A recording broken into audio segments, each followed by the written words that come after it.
Hello, and welcome to the Be Formless Flow Driven CEO podcast, where we are reshaping life, leadership, and business from the inside out. And today I am welcoming in sunny California the beautiful Susan Agudo. Welcome to the show, Susan. Thanks for having me, B. No, thank you. You've got this beautiful image going on right now. Here you are, you're looking nice and sunny, and then you've got this beautiful sun coming through. I'm like, I want some of that. It's freezing cold here. How are you, Susan? I'm doing well. How are you? Yeah, good, thank you. It sounds like it's pretty hot over there at the moment. Yes, it's 100 degrees today, so I think in Celsius that's what, like 36, 37? Sure. Gee, Yeah. yeah, you're having a bit of a heat wave, right? Yeah. And you're generally based in Portland, Oregon, yes? Is that right? Yes, that's correct. Nice one. Nice. Well, I'm looking forward to getting into this conversation with you. When we connected the other week, we had a fair bit in common, excuse me, from a marketing communications, advertising agency world and all the hustle that goes with that. And then Yes. when you take the moment and you go, this is not sustainable, and then you opt to shake it up and I guess create something that works for you versus against you. And so I think that's a fair bit of what we will talk about today. So, Right. Susan, you've spent more than 15 years helping global brands bring complex marketing strategies to life, and you've worked with a number of Fortune 100 organizations, including Nike. Well, obviously, Nike's in the heart of Portland, Oregon, MGM Resorts International, and you've built the governance, operating models, and cross functional systems that enable teams to scale with clarity and confidence. However, an important inflection point emerged when you realized that professional success shouldn't come at the expense of personal well-being. I completely agree with that.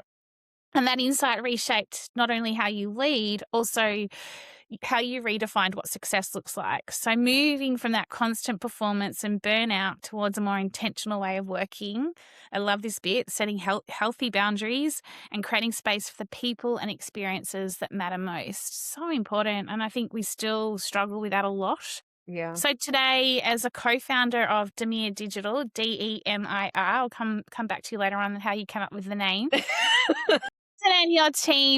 Susan and the team help organizations build stronger marketing operations while proving that sustainable growth is created through clarity, alignment, and thoughtful leadership, not this relentless hustle. Couldn't agree more.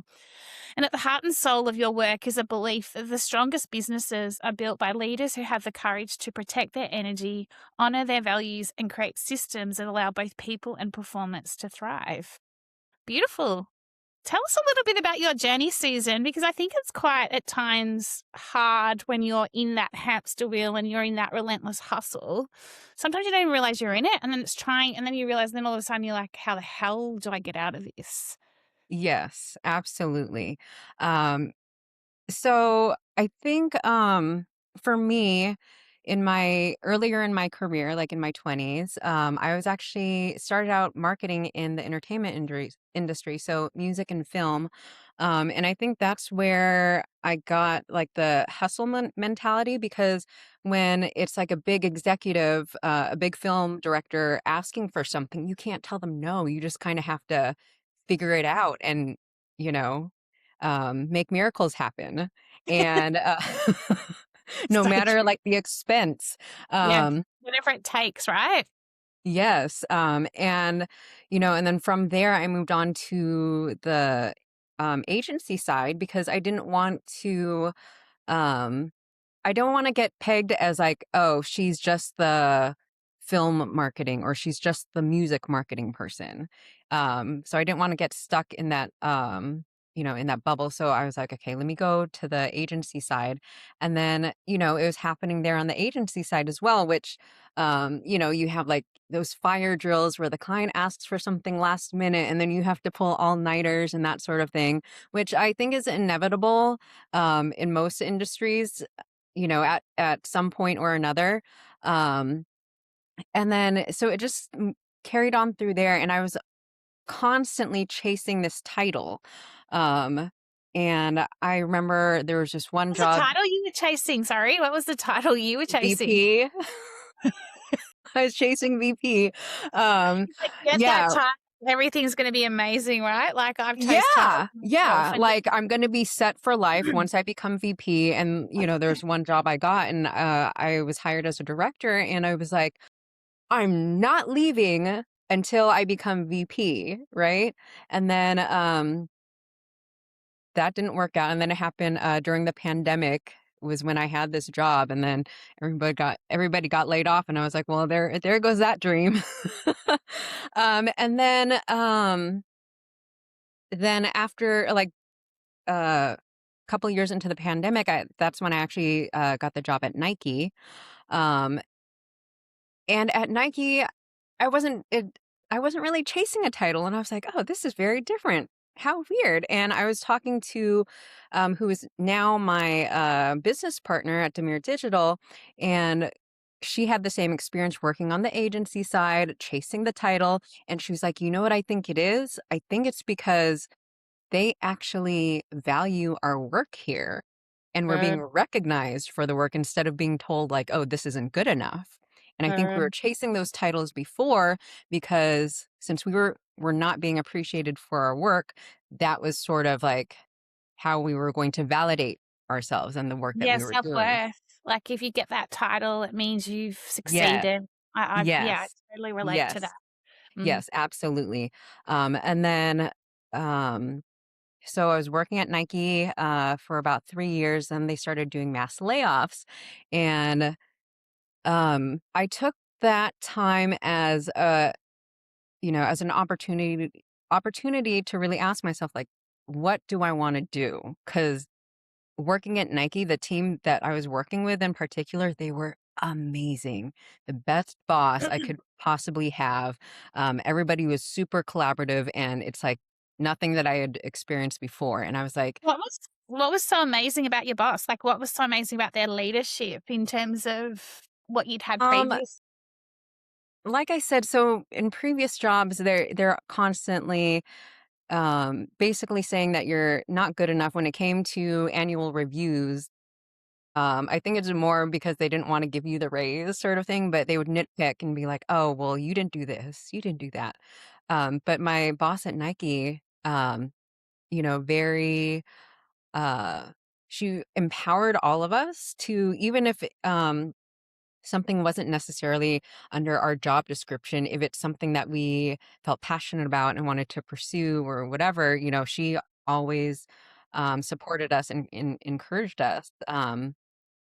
And like the whole team, I know people have been on teams where like there's like one or two people that like carry the whole team and do all the work, but this team, like everybody pulled their own weight, everybody was super collaborative, and everybody like they were genuinely a team. Nobody was like in competition with one another. We recognized that each person brought a different skill Yeah, the that familiarity as well as, like, the challenge skills balance. It feels like your team was in, like, a team high flow or a flow state in terms of, like, that just like a jazz band or, like, a band where everything's yeah, yeah, yeah, yeah. in tune, it's in sync, like, there's something really amazing when you get into that, I guess, flow.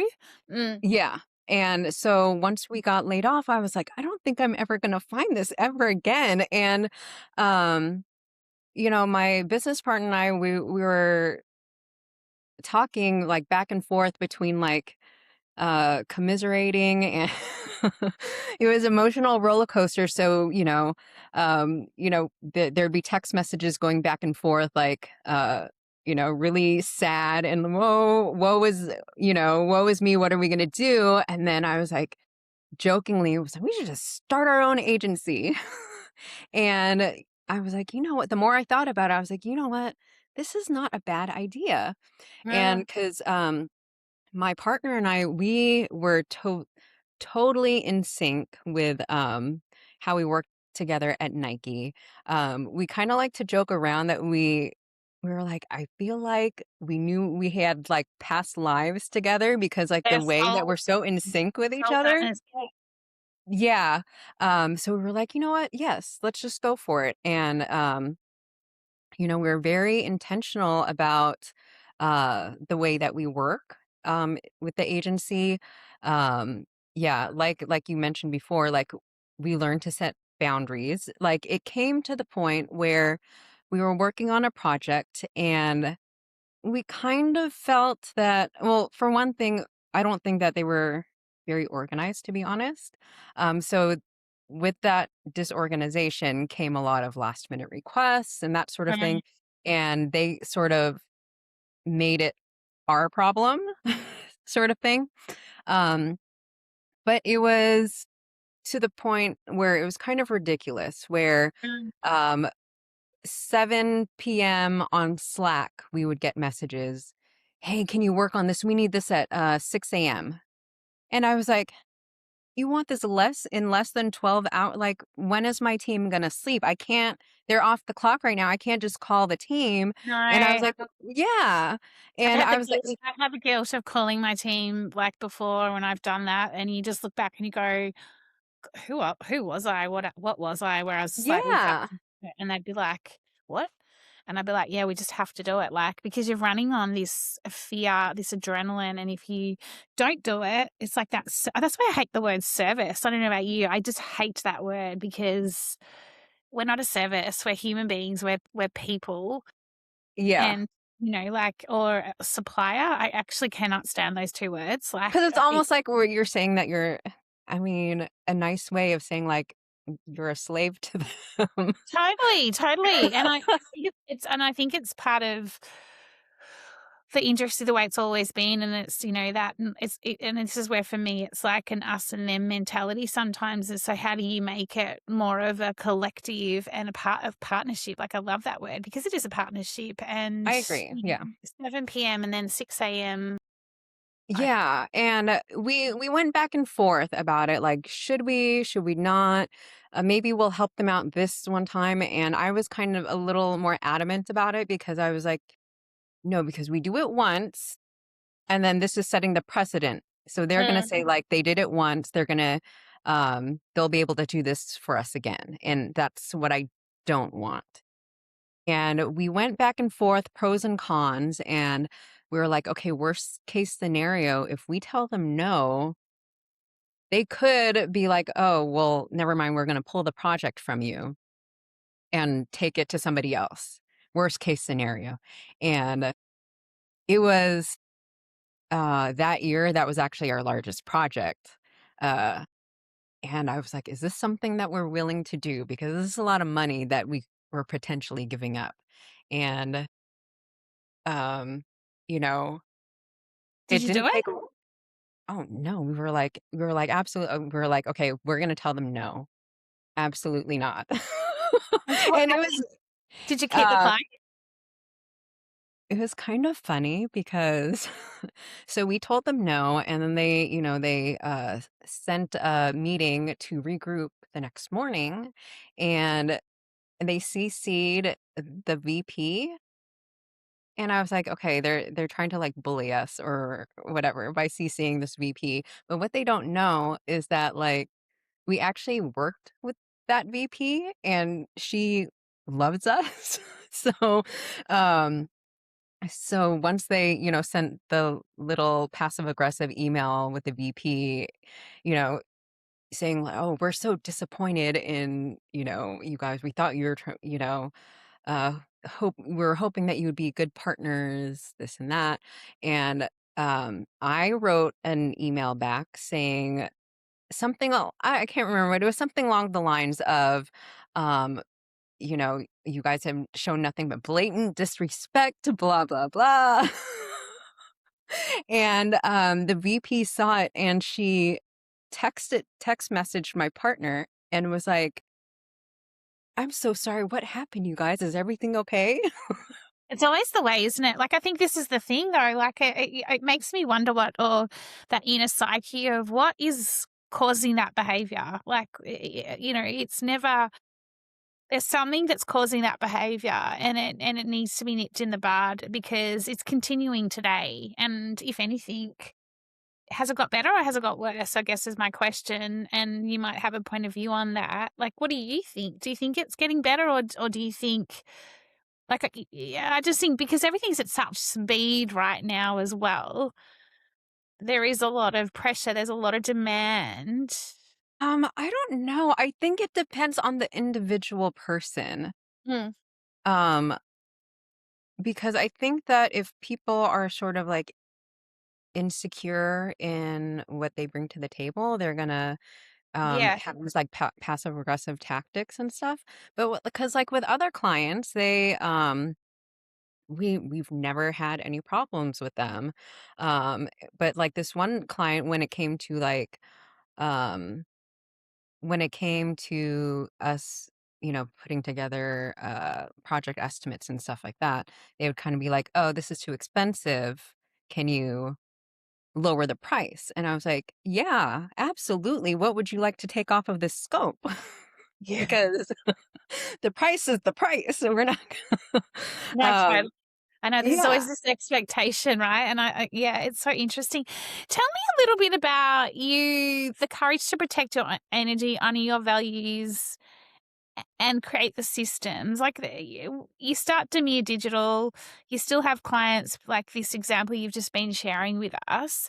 Like, did you and your business partner from the outset agree that this is how we're going to protect our energy? This is what we're going to say no to. These are our values. Like, were you crystal clear from the outset, or was it something that has you've been building over time as you've been building Demir Digital? It's something that has happened over time, and it's sort of like we would just cross that bridge when we got there. So it's not like when we started the agency that we sat down and said like, what are our non-negotiables, we did not have that conversation. It just happened that like when we would come across these different situations, it was, what do you want to do? And then like almost immediately we would agree on, you know, because we'd be like, we're not in our 20s anymore. I'm not trying to, I know, I it's don't like have time to burn myself out. you're not chasing the title, you're not chasing the role. It's really Yeah. interesting, isn't it? And I get from you this, like, you exude confidence, and it's not like an arrogant or an egotistical confidence. It's a confidence that you are comfortable within yourself to say, that's not working for us. So we'll deal with the consequences. Like, I Absolutely. think I think so much of us, especially as women, we're so scared to actually stand up for ourselves or actually protect our energy. And I know sometimes I still do it now. I like go, "Oh, if I say no or if I do this, what's gonna happen?" And generally what happens is, I'm noticing more, is that when you actually say no or go, "No, I'm worth more than that," everything Yeah. just gets better, and it just gets brighter, like, you notice a confidence in yourself that just, I don't know, do you feel that sometimes? Because I just said no to something the other week. It was just, like, so one-sided, and I was just like, "This doesn't work for me." And the person Yeah. that It's like, it's very empowering isn't to it? do That's the that. word, yeah. Yeah. And then also like, then people like understand how to treat you. You know Mm. what I mean? So we have a client this is our favorite client, by the way, because for the sole fact that this client is a former athlete, and so it's not like the typical corporate client. and and this athlete and I actually, it so happens that we went to the same college. We grew Are up in they the same. famous? Do we know them? Can you say who they Uh, are? yeah, sure. Marshawn Lynch. I know the name.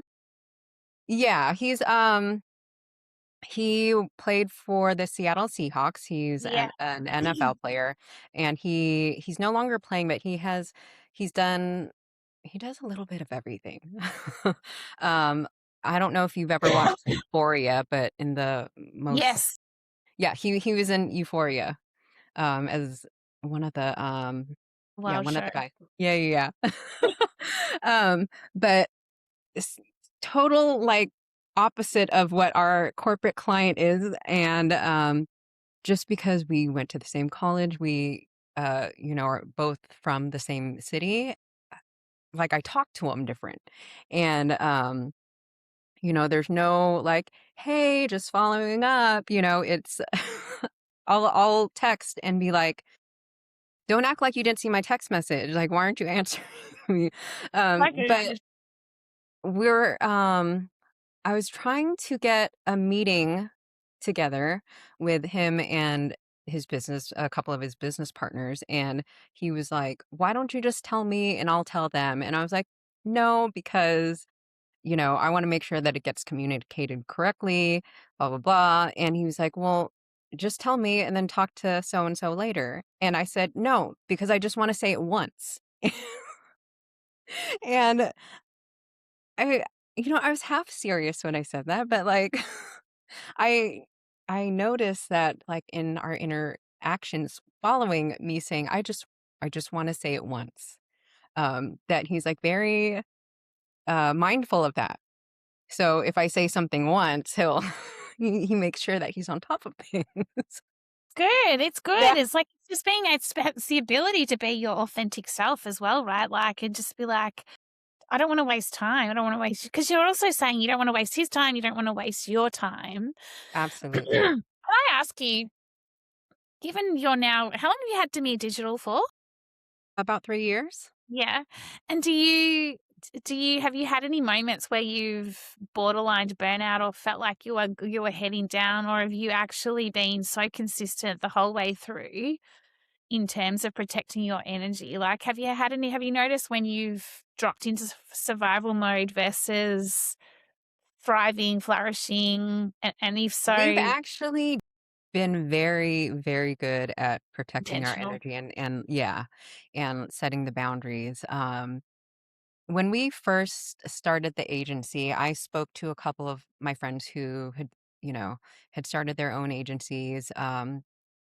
And both of these people told me the same exact thing. They were like, it's not for the faint of heart. And I was like, what does that mean? And they couldn't, they couldn't expound upon that. And they were like, but it's fine. You can handle it. You can handle it. And the entire like first, and I gave that, warning to my business partner before we, went into it. I was like, hey, this is the feedback I'm getting. It's not for the faint of heart. Do we want to do this? And our entire first year of business, my partner and I would be like, what are they talking about? It's not for, this is great. What do they mean? It's not for the faint of heart. I love this. So we But haven't has it really, ever been an effort? Like, like in terms of new business and things like that? Because what you're saying here is when you're in effortless flow or when you're in flow, and if we talk about energy, you can either go against you and I mean, we're our number one energy zappers, right? Like we zap our own energy. So you can either yeah. be in like good energy, like, and where everything's flowing, or you can just be in this struggling of like everything's hard. I mean, we've had periods of time where we were like, okay, we gotta get more, projects. But I don't things have always, for some reason, like, have worked out for us, and I'm just going to attribute that to, like, the whole, like, being mindful of our energy type of thing.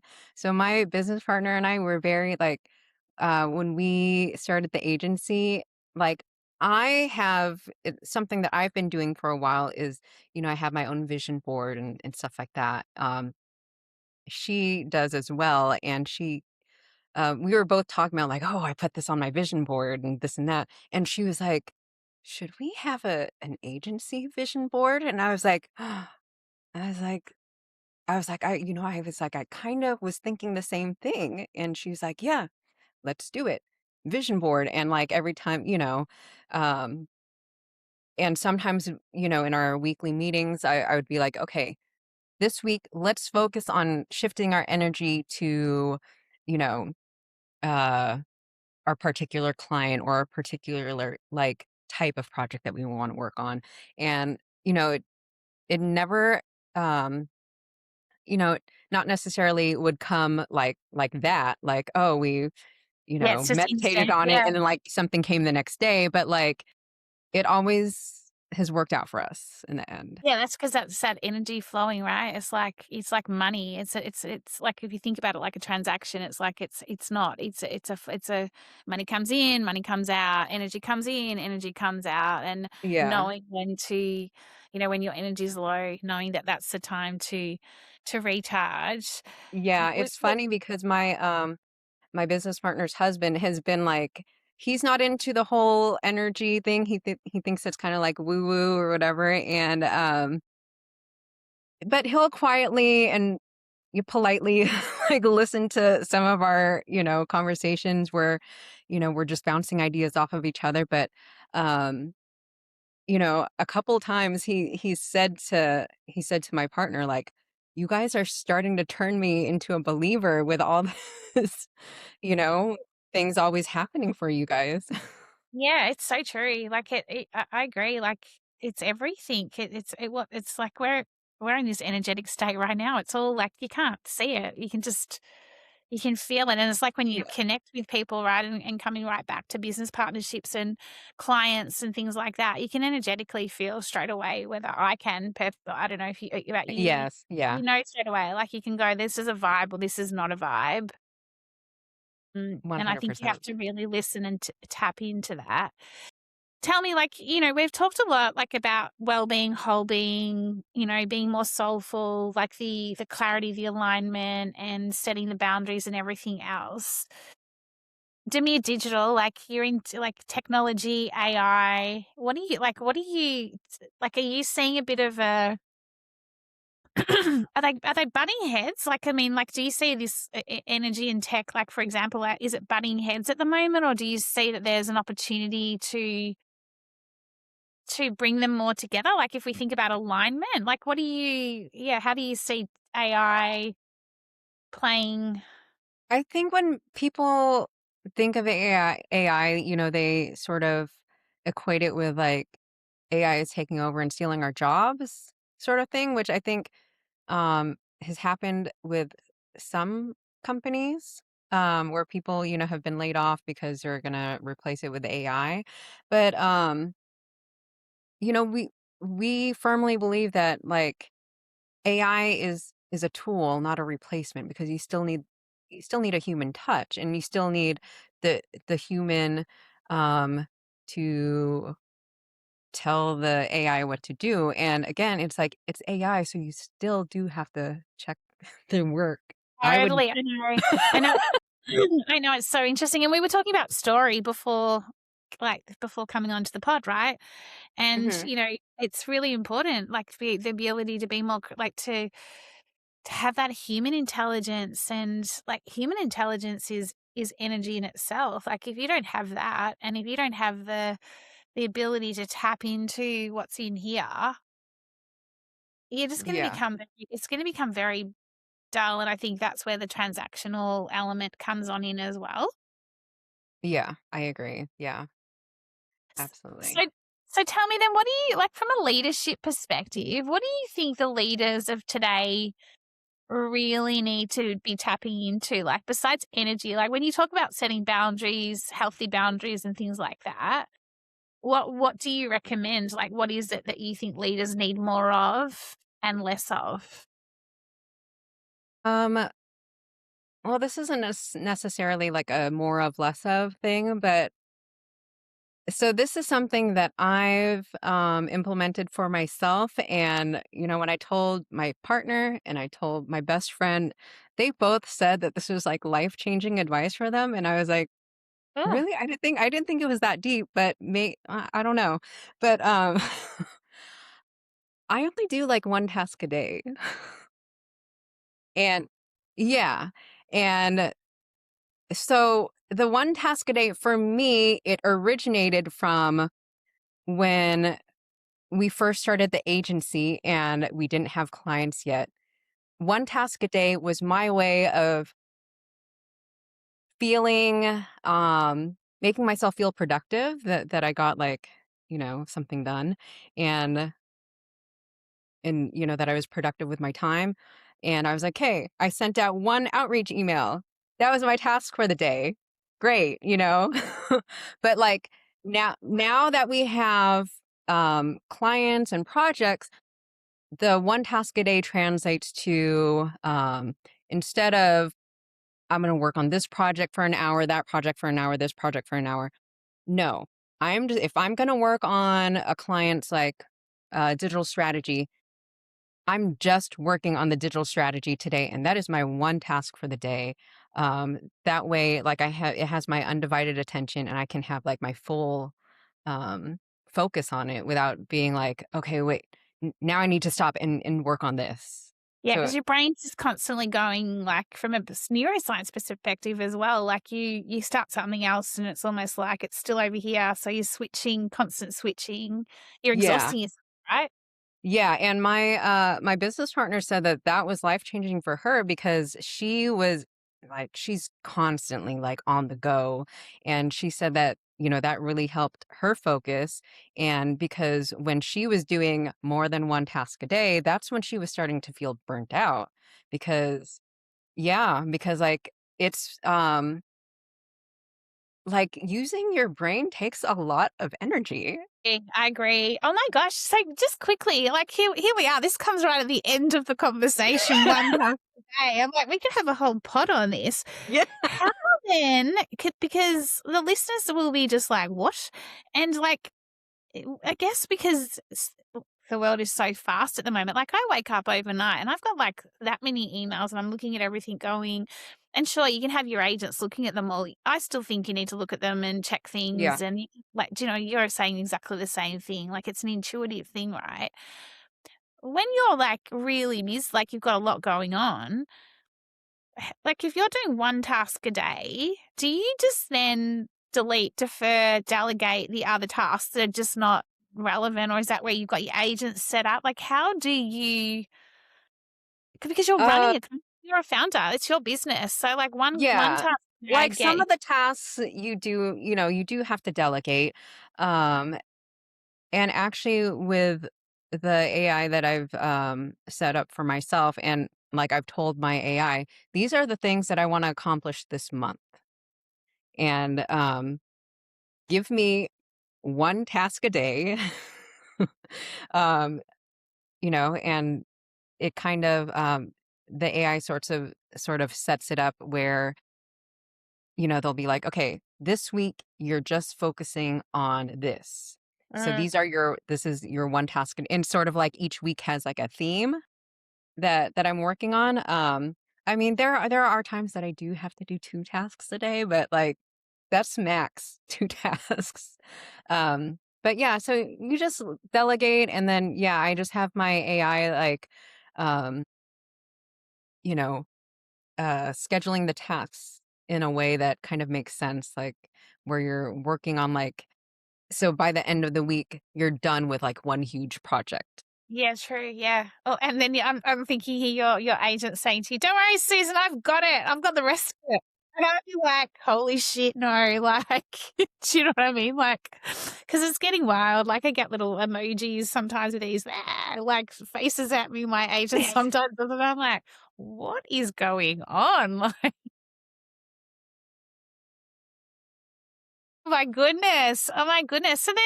So is that your one like piece of advice? If you can like get focused on one task a day.